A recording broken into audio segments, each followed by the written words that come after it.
Hi everyone, my name is Michael Berry, and today I'm doing a special interview with Miss Emily Lynne. She's a personal development and mindset coach down in Melbourne, and today we're just going to have a bit of a discussion around mental health. Now, when I say mental health, for a lot of people, they start thinking about the negative side of mental health with some kind of disease or a dysfunction of some sort. But we've also got the positive side of mental health. What can we be doing to improve our mental health? It's going to affect our thinking in so many different areas. So without a lot of kind of diving in here, I'm going to start jumping over to Emily and asking some questions. Emily, we see coming out of TV programs, movies, sitcoms, everything else, quite often they're creating some drama around things and looking at the worst case scenario. But at the same point, there's so much that we miss out on with great mental health. What are some examples, straight off the top of your head, that are some great mental health examples? Oh, good question. Great mental health examples. So I guess if we take it one step back kind of thing, when we're talking about mental health, as you were saying, mental health can be very much, we focus on the negative side of things, or we focus on the dysfunction and all the rest of it.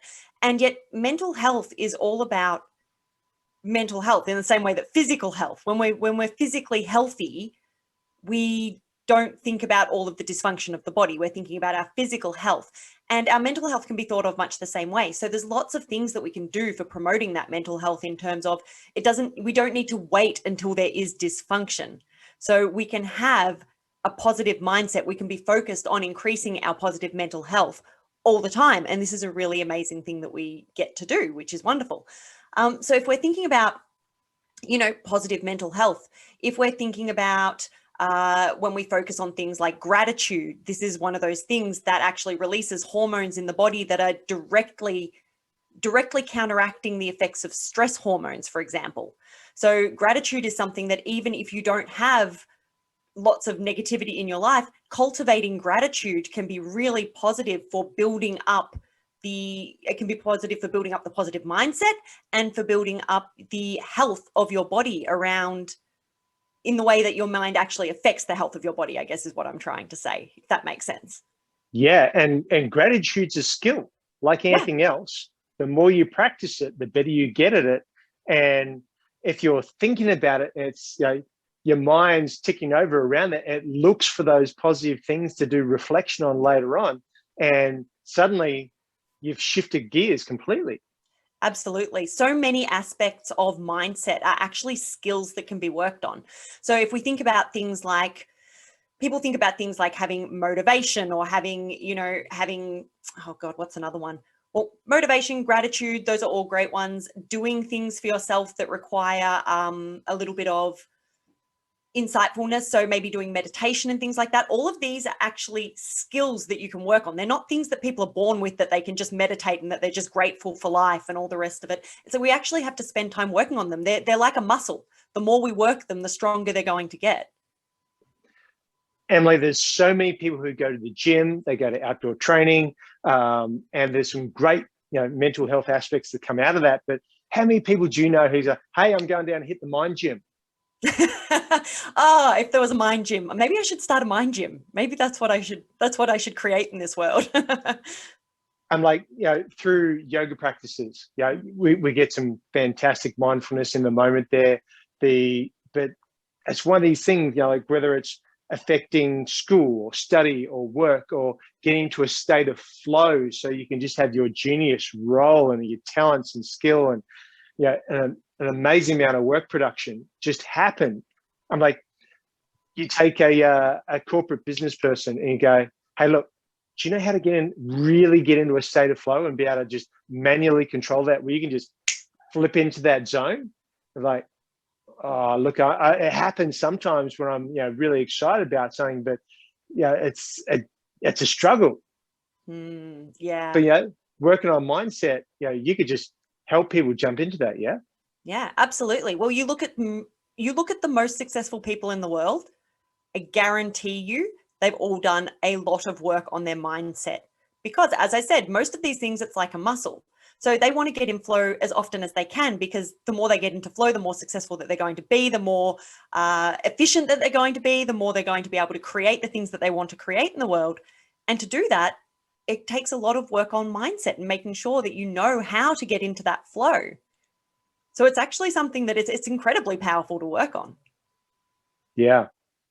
And like talking about, a lot of the mindset as being a skill, we're also talking about being a cumulative value skill, where from even in early life, how you get raised as a child and how you progress through as a teenager, the different skills that you bring together, right? Correct me if I'm wrong here, but that has a significant forming in how your thought processes happen. Absolutely. So nature nurture debate right there. So I mean, it's really interesting. You probably know people who are siblings who are very, very different in their approach to the world. So that would give you your nature argument for that debate. Whereas, they may have been brought up in the same environment, but the nurture didn't necessarily come through the same way. But when it comes to mindset, there's a huge amount of both. So we have a large amount of nature in us. So our biological, our epigenetic predisposition to certain ways of being is going to be really, really critical for how we think. And yes, from a very young age, we're absorbing everything around us. We're learning from our parents. We're learning from people around us how we, should interact with the world or how we should respond to a situation. And that mindset, it starts from a very, very, very young age, which is actually really a very important thing, I think, for a lot of people to realize as well, is that if you have a pattern of mindset that you are happy with or that you're not happy with, you need to know that if you're happy with it, you can grow it further. And if you're not happy with it, you can change it. It may have been something that you learned a long time ago. You can unlearn what you've learned. You see so many people who get onto that negative spiral where they're plummeting down the whirlpool effect. When you see people like that, they need some kind of intervention quite often, or some way to jump out of that. I believe I've heard that the best way to do that is to be prepared. Like if you have some kind of trigger that you've created or a skill that you've learned beforehand, and then when a negative situation happens, it's like, I've got a skill, I've got a program that I can run that'll help me get out of that. What are your thoughts around that? Absolutely. So resilience is something that it is one of my core values. It's one of the things that I am really passionate about teaching my clients. And resilience is not about never getting upset. It's not about, I literally posted about this on my Instagram today. So it's not about being happy all the time. It's not about never having any hardship in your life or anything like that. It's about being able to bounce back from those things more quickly. So the difference between a resilient person and a non-resilient person is not what they go through, because some of our most resilient people have gone through some incredible hardships. The difference is in how quickly they're able to come out the other side. And that can be being prepared and having a program, having a way of, having a strategy that they use for going through whatever's coming up for them. Or it can be any number of things. However, it's just a cultivation of resilience. It's being prepared. It's training that resilience. It's allowing yourself. So this is one that I'm very passionate about as well, is we've just been talking about, when you get into something that is perceived as negative kind of thing. It might be a major negative event or a minor negative event. We're very much conditioned in society that if we feel a negative emotion, there must be something wrong with us. It's not okay to be sad. It's not okay to be angry, all of these sorts of things. And I call shenanigans, we'll say shenanigans. I call shenanigans on that, because all emotions are valid. They come from a multitude of different places, and feeling your emotions is actually really, really powerful. Now, for our resilient people, they feel their emotions and they move through it quickly. So they might get angry about something and they really feel angry, and then they're past that and they're able to have clarity on the other side and see what they need to do to move forward. Whereas our non-resilient people are going to get stuck in that anger spiral. So it's about cultivating that resilience. It's about knowing what it is that you need to do to actually move through whatever's going on for you. And so, yeah, there's lots of different ways that you can be prepared for that. And again, different, obviously with us, with our epigenetics background and all the rest of it, there would be different techniques that I would recommend for different health types, because we want to recommend the right thing for the right person. And there's going to be different things that work for different people.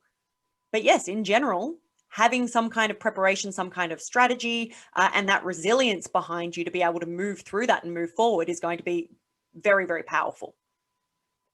Would you say that when people hit those kind of situations, if there's a massive difference between the person who's not prepared, the person who's prepared and has some kind of resilience or program that they can run,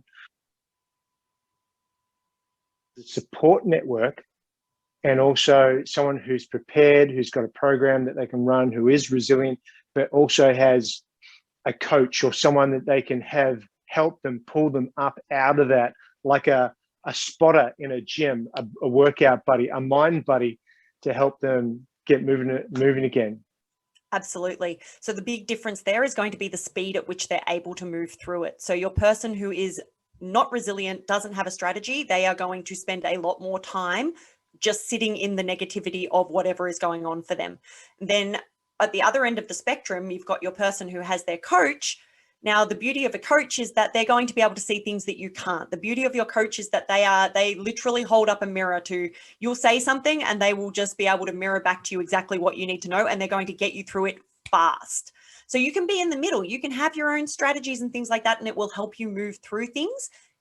Probably not going to be as fast as if you've got that support network and those people who can actually pull you along with them, because they can, it's two minds are greater than one, right? So they're going to, if you've got more people and you've got more knowledge and you've got that support, they're going to be able to pull you through a lot quicker. So the difference there is everybody can move through anything. How fast do you want to move through it? Yeah. Even then, right now, we've started talking about some of the things that are moving through, but we can also flip that back to the positive and go, how far along are we? Is someone prepared for improving their mindset, or improving how they're dealing with stress and other emotions? And then you could go, well, have they got anyone who's supporting with them? That is there anyone who's challenging them?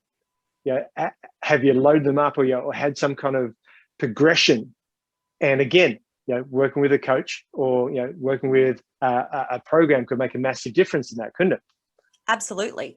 So I do tend to talk about there's different types of people who enter into coaching. So you'll have the people who everything is broken. Is how they view it. Everything is broken and I can't live like this anymore and I need to do something about it. And then you've got the people who are like, my life is really good and I would like to keep it that way. And I would like to make it as good as it can be. And I want to be on that before things go wrong. And there's lots of people who proactively enter into coaching because they know that their life it might be good. They know it could be great. They know it could be exceptional. So they enter into coaching because they want that. So it doesn't have to, this is exactly it. It doesn't have to be everything is broken and I need to fix it. It can be, I know my life is wonderful. And how much better can it be? How much more amazing could it be?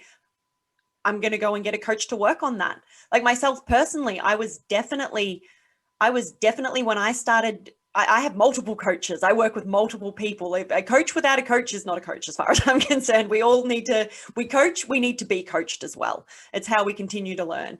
And when I went into coaching, I was struggling. I was having some difficulties in my life. However, I would not consider it to be hardship. I was just having some difficulties in my life.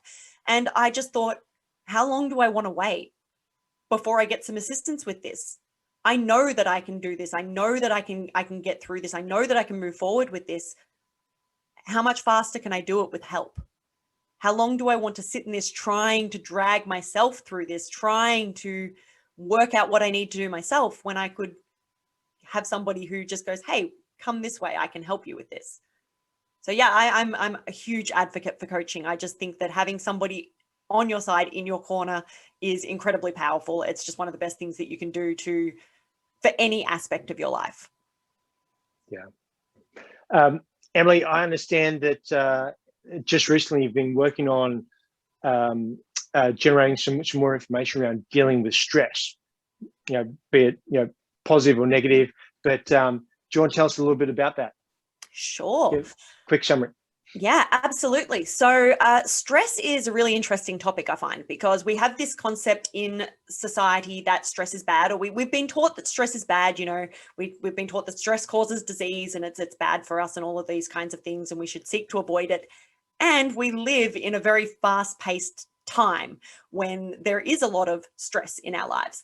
And I think one of the things that it's really important for people to know is that there's actually different kinds of stress. So we have de-stress and we have eustress. And de-stress is the stress that we're familiar with. So de-stress, distress, bad, difficult, catabolic, damaging potentially kind of thing. This is the bad stress. And then we have eustress, which is actually when we have stresses in our life that are helping us to grow. And eustress is not distressing. It doesn't have to be distressing. And it's actually incredibly powerful for helping us grow and learn and move on to the next thing in our lives. So it's like in nature, nothing happens without discomfort. So it's the grain of sand that irritates the oyster or whatever it is that helps the pearl grow. Everything comes from a little bit of a nudge, and that's what our eustress is generally. And so once people learn that there are actually different types of stress, they stop having the association that all stress is bad stress, and they get to start looking at things in their life and realizing that that stress might actually be helpful. And so a lot of the content that I was creating was, there was a lot of information around that about how do you know what is eustress versus what is de-stress? How do you, if something's on the cusp, can you choose whether to view it one way or the other?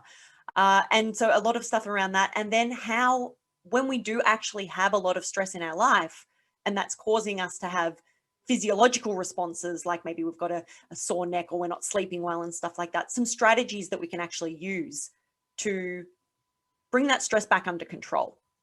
So there's a lot about stress and concepts around stress, learning how to recognize it, and then strategies that you can use to move beyond your stress. It sounds like a whole set of content that you just wouldn't want to miss. Yeah, absolutely. Everyone could benefit from that. Sure. So look, there was dealing with stress. Wonderful. I believe you have also been doing some additional research and creating some material around creating a positive mindset. Do you want to talk a little bit about that? Quick summary. Yeah, absolutely. So I think that the creating a positive mindset stuff definitely comes back to what I was talking about before with resilience, because again, we have this idea in society that, or we have had this idea in society. I would like everybody who is watching this now to throw that idea out of their head. So you had that idea in the past, you don't have the idea anymore. So we have had this idea in the past that any negative emotions are negative and that we shouldn't have them. So that guilt, that anger, that sadness, that kind of thing. So when it comes to cultivating a positive mindset, it's not about not feeling bad. It's about knowing how to work through your emotions and then build that resilience and be able to move forward. So that's a lot of the content that I created around that positive mindset stuff, because it's just such a huge piece in society. Recognizing that all of our emotions are valid and how we can move past them and how we can then use those emotions to actually, so the more that you can feel your emotions, the more that you can actually feel your good emotions as well as your perceived negative emotions. If you never allow yourself to feel sad or anything like that, you're also going to numb those higher emotions because the body kind of tries to level itself out. So the more we can feel things and work through them, the more we get the highest highs as well. So that positive mindset, you can't have that really positive mindset if you don't allow yourself to actually go through those difficult times and those difficult emotions. So a lot of the positive mindset stuff is positive, balanced with all of those things that we usually find quite challenging.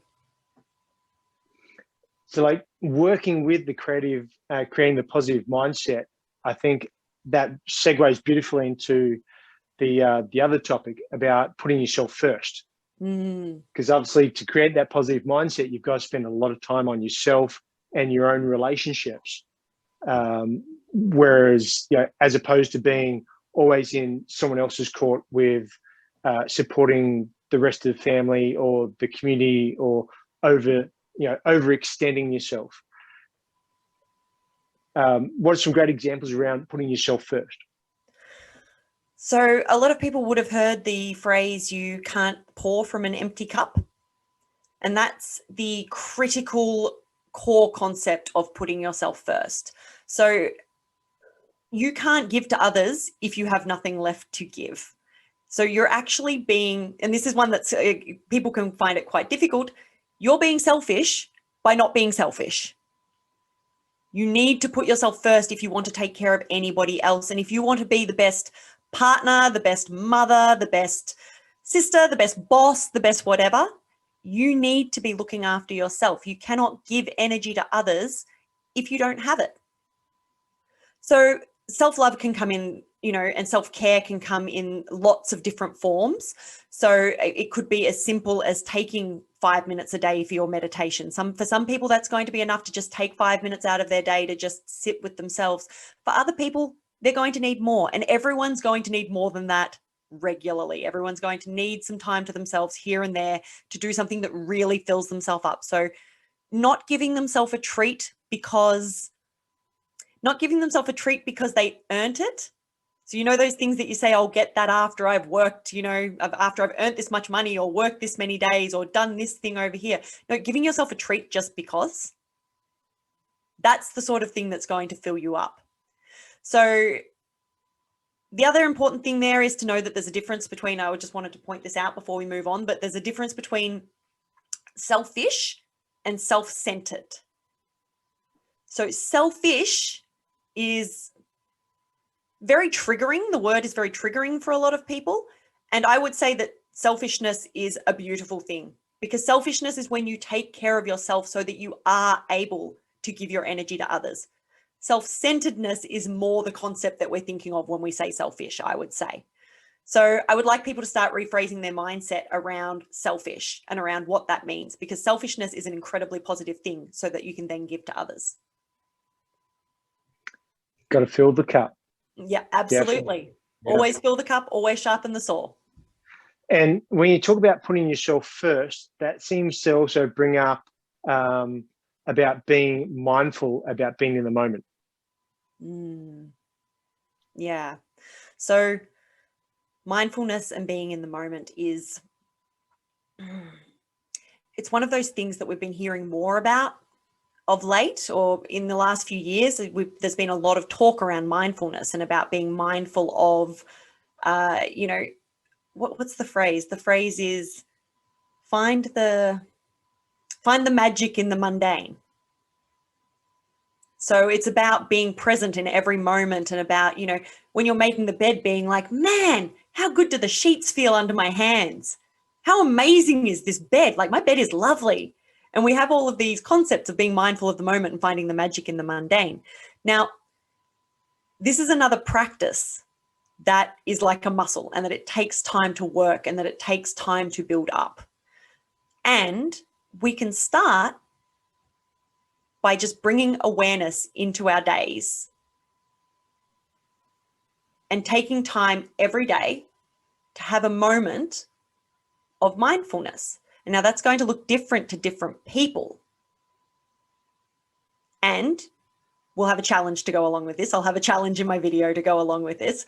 And it will be about just bringing awareness to your day. So magic in the mundane is that finding the magic in every moment. Bringing mindfulness to your day can literally just be having a moment to bring awareness to the here and now. Because so often we're running off into the future, or we're thinking about the past. And just taking a moment to and really be present with whatever's happening in your life, with whoever you're with, putting the phone down, putting it on do not disturb, not having it around when you're having coffee with someone or something like that, and just being present in the moment of whatever is happening for you. Eating your dinner at the table instead of in front of the TV. Emily, I think you've heard that one before. I may have heard that one before. Okay. Emily, it sounds like there's a lot of content, a lot of work that people could start with, and, to be able to start picking up skills, whether they need them or not in the moment right now, preparing themselves, being proactive. Sounds like it's an amazing topic to get across. that there's a really broad spectrum there of different areas that people can be working on. If someone wants to get some more information around those topics, what would you suggest is a great way to do that? So they can always reach out to the PH360 coaches. They could reach out to me. I'm on my Instagram at Emily Lynne Coaching. So that's a great place to reach out to me and see the content that I'm putting up. We've got our Personalized Wellness Coaches members group. Great place. All of the coaches in there have such amazing resources for their various disciplines. So mindset specifically, obviously, is one of my areas of expertise. And mindset is going to look different for different people. So it's going to depend on what people want. So if you've watched this and you found that there was something in it that jumped out at you, that you need to be more mindful in the moment, or that you need to cultivate more resilience, definitely reach out to myself or one of the other coaches, and we can point you in the right direction for something like that. Emily, if I take you on a tour through the gym, as a PT, you can say, look, guys, here's the cardio area, here's the free weights, here's our fixed weights, and they go, yep, okay, great. And like I see some people will go, sweet, I just want to get in there and do my own thing. And they get started, they might move a certain way, you see them a week later, they're lifting with some poor technique, and they might have initially knocked back that offer of doing some coaching, and it may take them a little bit longer to get to a certain place, or they might learn something and actually start forming a bad habit if they don't quite do it right. I understand that you're going to be running through all these topics in depth coming up real soon in June. If someone wants to get in on that, would you suggest that they join in on the VIP program and go ahead and start doing something where they're working on it each week, slowly moving forward? Or would you suggest that it's best to start off with doing some one-on-one time and seeing where they're at, starting with some personalized coaching, and then start moving forward from there? I think it's going to be different for different people. I think both of those are really amazing options. Definitely get in on the VIP group. That to me is a no-brainer. I think that even if you're doing one-on-one, you should jump into the VIP group. It's just such a great group. There's going to be so much good information in there. So I would definitely say that everybody should do that. When it comes to the one-on-one stuff, it's really going to depend on the person and what they want to work on. I think that the way that you move forward at the fastest rate is by working one-on-one with a coach or in small groups with a coach. So if you have an opportunity to work one-on-one or small group, personalized, what's the word I'm looking for? More targeted coaching with a coach, that's how you're going to move forward at the fastest rate. So it just depends. If you're one of those people who you like to hang back a bit, you like to get all of the information, you're happy to take your time, then the Personalized Wellness Coaches group has heaps of great information. I'm going to be covering all of this over the next month. That's going to be a really good option for you because it will introduce you to it in a slightly slower and more controlled manner. If you just want to get into it and get going fast, reach out, because we have one-on-one options for you. So you can definitely do that, and it will just accelerate your progress immensely. Awesome.